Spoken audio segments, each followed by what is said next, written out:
Lu Sheng spends a warm stretch of time on the planet with his family, and after passing his cultivation techniques to mom and dad, he notices something incredible. They visibly look more than 20 years younger. Meanwhile, one quiet night, Lu Sheng and Snowy lean against a tree, gazing at the moonlight overhead. She clings tightly to him, and after a moment, she notes that during his training, the senator tried to reach him twice, mentioning something about a battlefield. Lu Sheng immediately understands what she means, and calmly says he'll contact the senator later.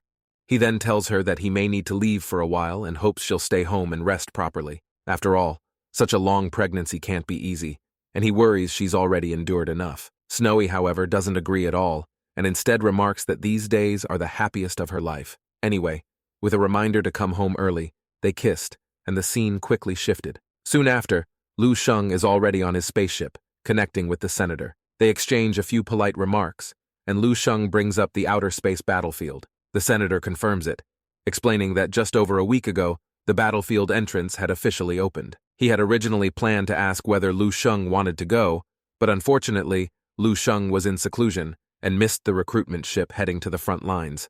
This, of course, slightly disrupts Lu Sheng's plans, so he asks what can be done now. The senator explains that the battlefield is considered the true main battlefield between their universe and the dark side universe, a place where elite fighters from both sides gather. Likewise, the dark universe's top elites are all concentrated there as well. Although Lu Sheng missed the recruitment ship from Yamu, the senator notes that he can still travel to another sector and board their recruitment vessel instead. As for that, the senator remarks that everything has already been prepared, and the coordinates have been sent over. Then, after a brief pause, the senator's expression turns serious. He explains that he'll make arrangements on the battlefield side in advance, but recruitment ships from the Sky Serpent star system may not know who our boy is, meaning he may need to overcome many challenges on his own. With that, he further stresses that Lu Sheng must be careful in everything he does. Lu Sheng doesn't seem too bothered by this and smiles, thanking the senator. Seeing how relaxed he looks, the senator suddenly grows uneasy and asks whether he's truly decided to head to the battlefield so early, adding that there's really no need to rush since there will be plenty of opportunities in the future. Lu Sheng doesn't mention the disasters yet to come. Instead, he offers a comforting smile, pats his chest, and announces that he's already reached 11th level. The senator freezes for a moment, then seems to understand, then relaxes a bit and slowly nods with a complicated look in his eyes. After all, he knows better than anyone that such a prodigy who's barely in his 20s, already at 11th level and carrying an immortal level physique, needs no guidance when it comes to choosing his own path forward. Next, Lu Sheng says his goodbyes to his family. To avoid unnecessary attention, he casually alters his appearance and outfit, blending in before boarding a spacecraft headed for another star sector. Meanwhile, the scene shifts inside the ship. A flight attendant steps into the VIP cabin and, very professionally, explains the upcoming stop and notes a few nearby attractions worth visiting. Then, in the very next second, she spots a Squidward look-alike clinging to the ceiling like his life depends on it. Startled, she hurriedly asks Mr. Babad what on earth is going on. The Squidward distant cousin is shivering uncontrollably, but tells her not to mind him and insists that he must be let off at the very next stop. The attendant, clearly confused, explains that the next stop is at least 20 light-years away from his actual destination. Babad remarks that he couldn't care less. All he wants is to get off the ship immediately. With no real solution, the attendant tries to calm him down and gently asks him to come down first, but he keeps shaking his head non-stop. Somewhat helpless, she can only assume this is some strange personal habit and decides to let it be. After all, there are only 2 passengers in the cabin. Thinking of that, she turns to the other one. The second passenger sits quietly by the window, calmly watching the scenery outside. Compared to the Squidward situation, this one is far more her type. She walks over and asks if he needs anything. The moment Lu Sheng turns his head, a chill shoots straight through her body, making her shiver uncontrollably. Lu Sheng simply wants to know how much longer it will take to reach Moto Star. Stuttering slightly, she tells him 2 hours, all the while wondering why this man feels so terrifying up close. She can't take it anymore and quickly leaves the cabin. As she reflects on it, she realizes that getting close to him feels like stepping into bone-freezing cold, and suddenly she understands why Babad is so desperate to get off the ship. Meanwhile, Lu Sheng is busy calculating time, unsure whether he can make it in time. He also notices the other passenger still stuck to the ceiling. He reflected that it's not intentional, because he's still getting used to the power inside his body, and small leaks happen now and then. Earlier, he was too pressed for time to study the follow-up techniques of the divine crystal path. Now, he finally has a chance to fill the gaps in his psychic power. Furthermore, if he ever runs into another sneak like Qian Yushu, he could even trace the psychic energy back and counterattack directly. According to the 12th level follow-up techniques, the four-colored crystals include all attributes except obsidian crystal, with an added twist, which is emotion. Each crystal represents a different emotional state. Red stands for anger, yellow for joy, blue for sorrow, and black for fear. To put it more simply, Lu Sheng can now launch emotional attacks.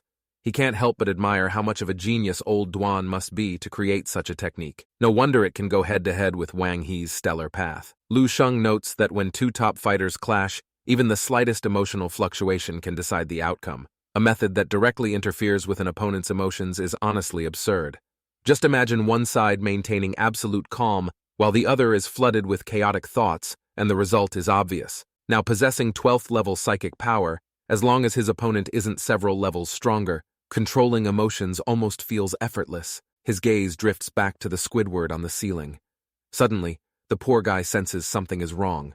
His expression goes blank, then in the next instant, he starts flailing wildly. At that moment, another attendant walks in and brings some tea. Seeing how happy Babad looks, she even curiously asks whether hanging up there is really that fun. Before she can finish, he suddenly bursts into tears. She can only sigh, thinking the guy must be crazy, laughing one second, crying the next, refusing to sit properly and insisting on being a chandelier. Soon after, the captain announces they've arrived at the next station. Babad grabs his luggage and bolts out immediately, repeatedly insisting he isn't crazy and that the ship is haunted. Lu Sheng feels a bit apologetic. He slips his black gold card into Babad's pocket as compensation.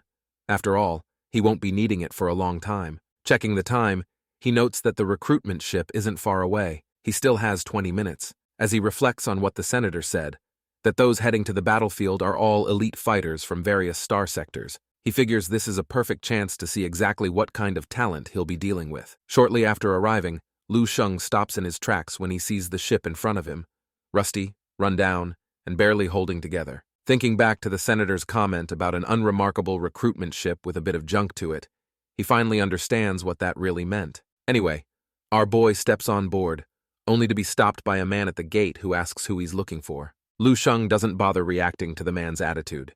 He simply takes out his ID and notes that he's here to board the ship. The man glances at it and freezes for a moment, seeing him only 11th level. A look of disdain immediately crosses his face as he thinks this place isn't some kind of amusement park. Still, he has no reason to stop him, so he waves Lu Sheng through, tells him to find a spot to stay put, and casually reminds him not to wander around. If anything goes wrong, it's not his problem. Inside, the ship feels even emptier than expected.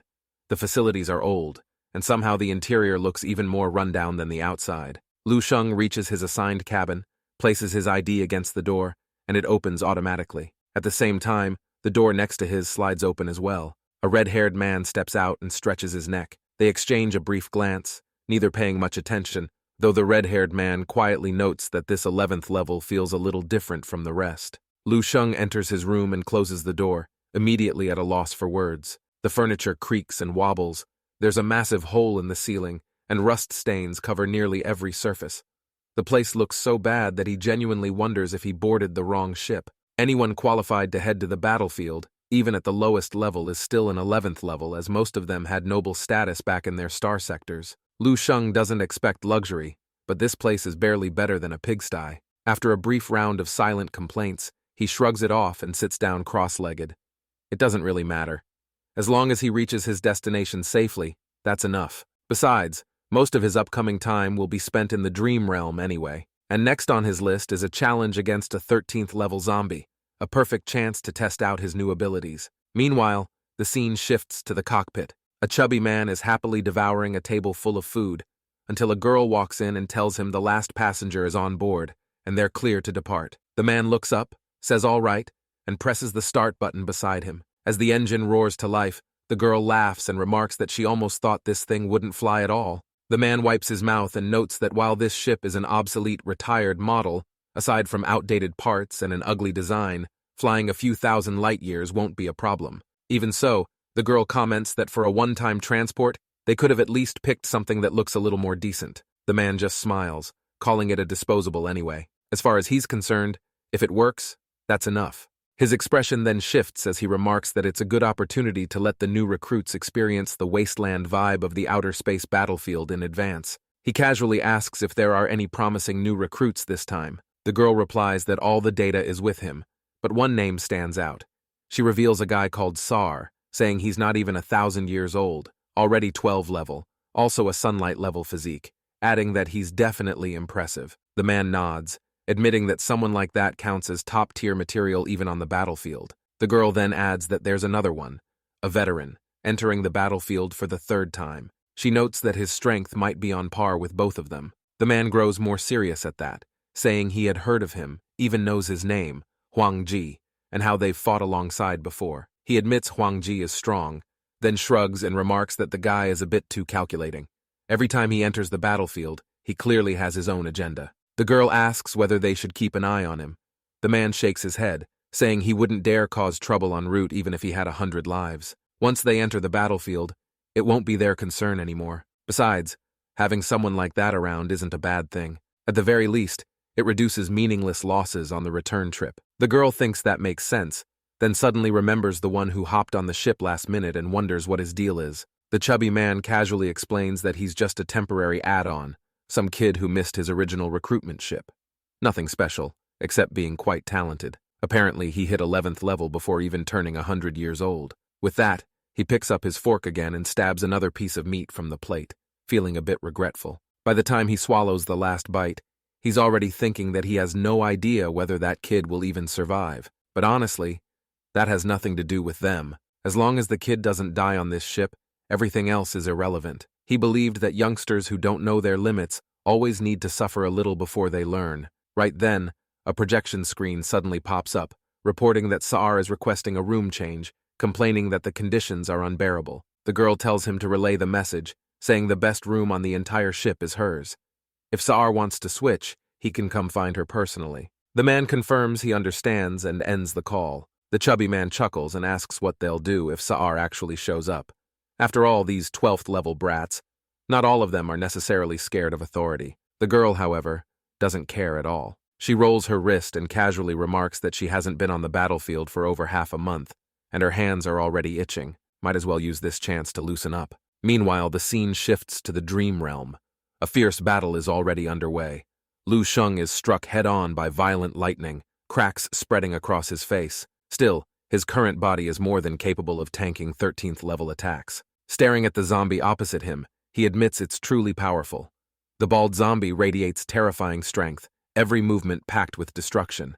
But Lu Sheng decides it's time to end things. He offers a silent farewell and unleashes his full power. Energy rapidly gathers around his fist, and with a roar he drives it forward. The overwhelming force instantly pierces straight through the zombie, vaporizing it on the spot. The creature's body dissolves into black mist, which slowly coils around Lu Sheng before being completely absorbed into him.